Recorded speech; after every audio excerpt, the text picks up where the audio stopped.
తెచ్చా. ఏంటమ్మా అలా తడిసిన చెక్కలా బిగుసిపోయారు? నేను ఇన్నాళ్ళు చెప్తూ వచ్చానే నా కోసం నాగసుందరం వెతుక్కుంటూ వస్తుందని. ఇదే ఫ్రెష్ గా బేతాళం నుంచి పాతాళం నుంచి వచ్చింది సర్పసుందరి. పెళ్లి చేసుకుని వచ్చా. నమస్కారం అత్తయ్య గారు. అమ్మా అమ్మా, ఇదేవతా నీకు టోపీ వేసిందిరా నాయన. ఏమండి ఏమండి, ఏంటి మిమ్మల్ని అనేది అంటుంది? అంటే నువ్వు నాకు టోపీలా ఉన్నావనన్నమాట, అంటే కిరీటంలా ఉన్నావనన్నమాట. రామచంద్ర, ఇదేమిటే?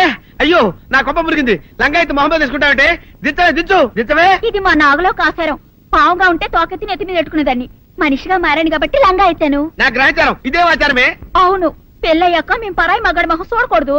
చూస్తాయే సీపాడు పరాయి మగాడిని ఎట్టగండి చూసేది. సిగ్గు ఏమి సిగ్గే? నువ్వు లంగాయత్ మొహమ్మద్ వేసుకుంటే అమ్మో నేను చెప్పలేను దేవుడు. సిగ్గులేదా?